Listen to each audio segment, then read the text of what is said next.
Hello everybody, this is toysareruss, and for this third-party figure showcase and review, we're going to be looking at the Newage toys. This is their Legendary Heroes take on a shattered glass version of Snarl. So in this video, we are of course going to be comparing him with his Generation 1 original self, both particular modes, and I've got a cartoon deco one as well here, so we can have a quick comparison with him as well. And of course I'll bring in a load of other figures just to give you an idea of scale and size, including third party and not as well. Right, before we get started, I'd like to remind anybody who's not subscribed to the channel, if you'd like to hit that subscribe button for me now please, because it really will help. And also you can get one of these yourself from Show Z. There's a direct link in the description. Before we look at the figure himself, we need to look at the packaging, and this again is where they've confused me. There must be an old film called Tremors. I know there's an old film called Tremors, but I don't remember. I know The Thing. I remember The Thing. That film's great, but this is what they tend to do. They tend to like pick like a B-movie thing, which I'm not too up on in all honesty. But the packaging is just brilliant, and it does just really work. And as I say, this is their take on a shattered glass Snarl figures. So that is the outer packaging. The inner packaging is a huge plastic clamshell like this. He comes packaged in Dinosaur mode rather, and he's got a bag full of accessories which we're going to look at in a second as well. The transformation process won't be on this video because it is quite long-winded. However, there is a direct link in the description to that as well, because I've already done it with the original use of the mold, and it's obviously exactly the same. The instructions though, as always with pretty much all third-party figures, really annoy me because yeah, they're not the most detailed, and to be honest, they don't show you anything as in what the special features are, what the accessories do, etc. And yeah, that's why they annoy me, to be honest. So this is the bag of accessories that he comes with, and that's because you've got to put his hands in.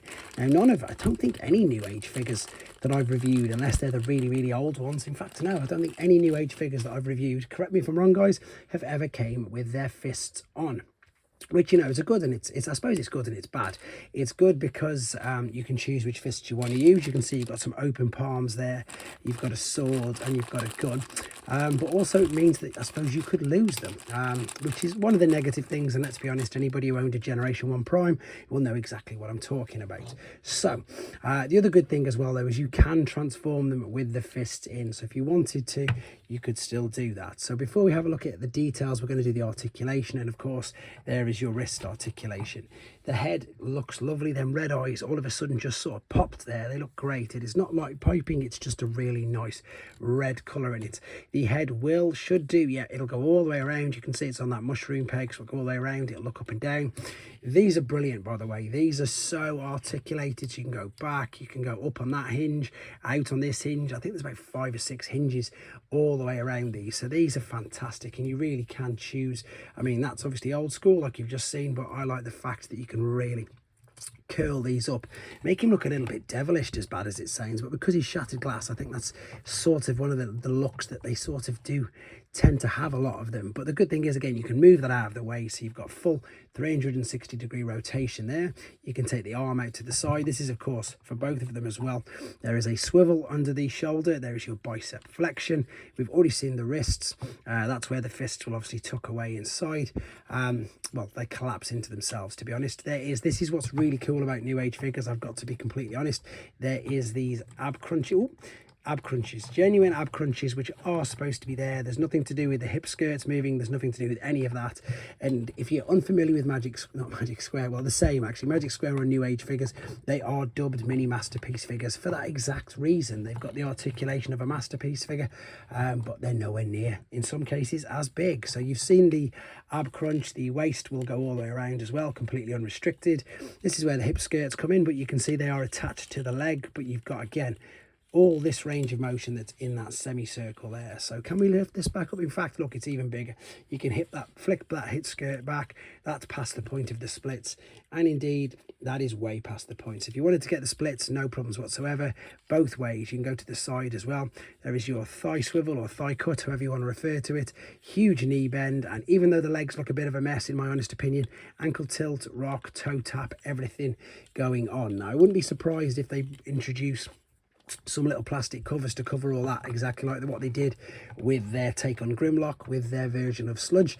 They packed some plastic covers to cover up what's going on in there. Now, it is quite neat, let's be honest, but it doesn't look the greatest. But as with all figures, whether they're Hasbro, whether they're whoever they make them, if you can't see it from the front, which is how I boringly, I know, display most of my figures, I can't see it, it doesn't bother me in the slightest. Some people will pick it up though, that's why I'm pointing it out right there. So as you can see, completely articulate, brilliant. That's a brilliant G1 gun. It's pretty much exactly the same, to be fair. I'll bring that in and show you in a second. And the sword is pretty much the same, apart from the fact we've got this fantastic translucent pink hue to it, whatever it is. I mean, that looks beautiful. It looks like it's made of glass. Look at that, it's beautiful.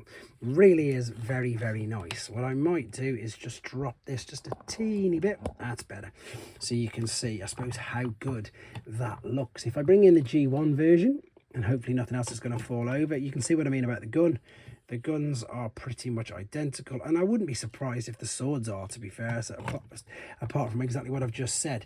The big major difference is, of course, the lack of chrome, but you can get a toy deco version of this. Newage are very good at getting out multiple uses of their molds. You've seen I've got the cartoon deco one, which I've done a review on. Excuse the chrome reflecting. There is G1, there is comic, there is cartoon. Oh no, so there's G1 cartoon, G1 comic, G1 toy, G2 shattered glass, and in most cases they do a translucent one as well. So straight off they do all that. Obviously, what the clever thing is, if you look to the G1, you've got all the visible sides of the legs, etc., but they're all tucked away inside, which again is, it just shows, you know, what 40 years of engineering can do with regards to these.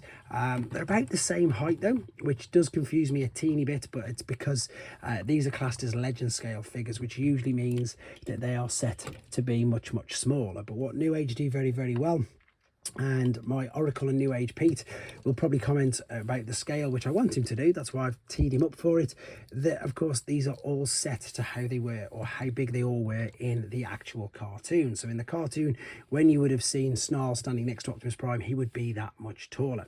So that's a Newage Optimus Prime, I suppose. But for people, in fact, let's do the third parties first, because again, I don't really collect many of these. I like to do reviews on them, but I don't necessarily collect too many.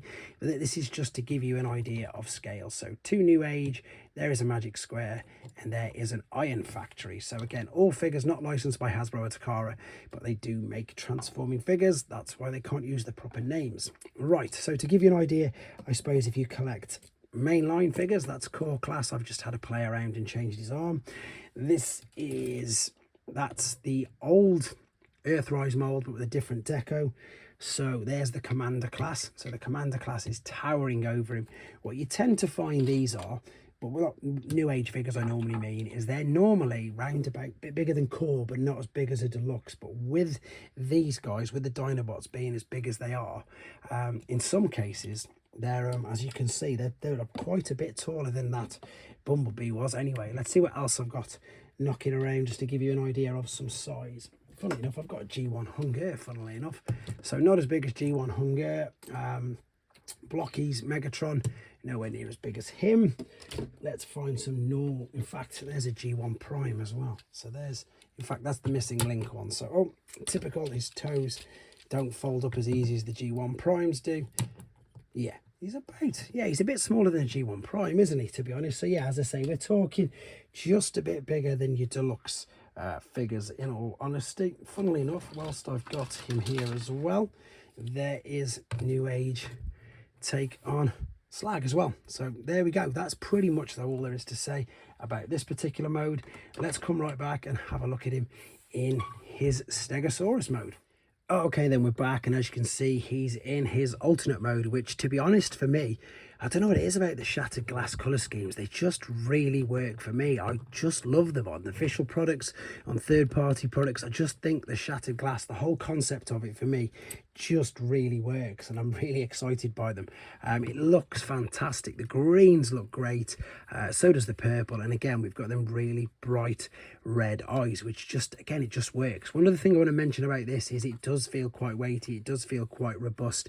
I'm not exactly sure which parts on it were metal. because there are some die-cast parts on here, and that's the biggest difference between these and the Magic Square Dinobots. The Magic Square are pretty much all plastic. Some of these there is bits of die-cast in, but that's all I'm going to quickly gloss over on that. Again, the transformation process is uploaded already, but I've also put a link to it in the description. The one thing that they do, which a lot of companies do, and I know it depends on how you look at it, from a business sense it makes perfect sense, but from a fan's perspective it annoys people, and you know, all companies do this. So what you've seen is, you've seen me open the instructions, and with this particular version of Snarl, he has only accessories which go in the robot mode. And what I mean by that is exactly that, whereas with this particular version, the cartoon version, he came with this particular flame blast effect, and I believe a lot of the others have got different ones as well. Now I suppose the good thing is that they are universal. So what I mean by that is you can of course attach this to there, a little bit of pressure, but it will go on, and you can see there you are, you've got articulation in the head. It'll also look left and right, and it will also look up and down. Super articulated. But the point I'm getting at is, again, depending on how you're looking at it, from a fan's perspective, let's be honest, that's what I'm reviewing for, so let's look at it as a fan's perspective. It's frustrating, it's annoying, because you'd want them to have all the same accessories, but I think their biggest misdemeanor, that's too strong a word. I think the biggest thing where they shouldn't is with the cassettes. With Blaster, obviously you've got to get about 4 different versions to be able to get all Blaster's cassettes, whereas with these Snarl ones, I think you need at least 3 to have all of the accessories that come dotted around all differently. But there you can see the main differences, and they're really obvious. As I say, this is based on the Generation 1 cartoon. I think there's a few extra decals on this. I've not took that sticker off yet, I've just not had time. And yeah, as I say, it just works. You know, it looks really good compared to the G1 original. Again, there is a G1 toy deco version of this if you want, and if you're anything like me and you do like the chrome, you can get one of these with the chrome as well. As I say, the only negative thing at the moment is that there's no accessories for him in this mode unless you buy one of the others. Right, let's have a look at the articulation on them, because this is what's surprising. I suppose, I know it wasn't him, it was Sludge, but you can do this with any of them. You could get hit on the top by a combine or whatever, and his legs will sprawl out, which is great. They've obviously got their own individual hinges, they'll go all the way around. You can see they've got extra hinges for the knees, for the toes. In all of these all move around, super articulated. Same as the tail, which I mentioned in the robot mode. It's no different, it's just as articulated. It's very clever. And as I've said, the head, that's just prized apart a little bit, is super articulate as well. And I think they've done a very good job of getting the join, you know what I mean? No huge visible crack down there, which I think is very good. Right, size comparisons. So Transformers 1 Deluxe, main line, Generations Deluxe. What else have we got here? It's Generation 1, but it's also Diaclone. That could be shattered glass, actually. Oh, it is. It's Ultra Magnus is shattered glass in modern day, but that's just, of course, Diaclone, Optimus Prime, or Convoy, should we say. I don't think I've got many more alternate modes, to be honest, here knocking around. Let's have a look. No, to be fair, I haven't. But as I say, these are just supposed to scale with the other New Age figures. So again, if I bring him in now, that's going to give you an idea of that. Or in fact, funnily enough, he's not shattered glass, but I wonder what colour, unless I've completely missed it, what colour would Shattered Glass Devastator be? That's a G2 one, by the way, the KB exclusive. They look pretty cool together, actually. I don't know whether they'd work or not like that, but again, not much more to say about him, guys. It is just a straight up redeco of the mold. This was the first one. As I've already said, there's at least 4, maybe 5 others. Let me know what you think in the comments. I knew, and of course, an avalanche again there, but I got away with it. This is your Shattered Glass New Age Snarl figure. Let me know what you think in the comments. Take care.